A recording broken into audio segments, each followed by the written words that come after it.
Is your barbecue in the need of a good clean? This is a video for you.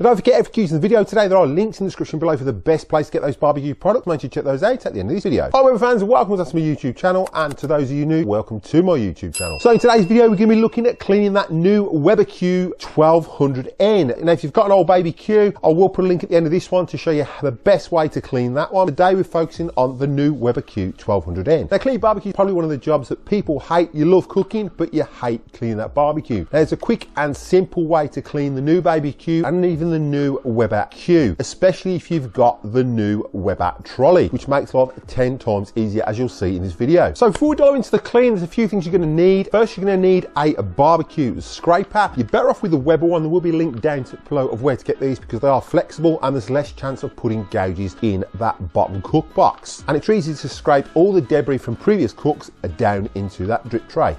Next up, we're going to use some Selleys barbecue cleaner. You can use the Weber cleaner, but I find if you're in Australia, this works really well. Again, there will be a link down below, and I'm not sponsored by Selleys in any way, but this is fantastic for cleaning those grill plates if they get really bad, and it's also non-caustic and great for those cook boxes and your lid. So let's dive straight into it.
Now don't forget, everything used in the video today, there are links in the description below for the best place to get those barbecue products. Make sure you check those out at the end of this video. Right, so as you can see, the new baby Q1200n or the Q2200n is pretty simple to clean, especially if you've got the new Weber trolley. If you haven't got that new Weber trolley, you can just sit your Q over a bucket as well, but I just find it a lot easier with the trolley, and it just takes all the hassle out of cleaning the Q, ready for those awesome cookouts that you're going to do in the future. Now, for those who are looking to cook the perfect tuna steaks on your Weber baby Q, check out this video next, and for those who are looking to cook that perfect sausage, check out this video next. So thanks for watching, happy grilling, and I'll catch you in the next one.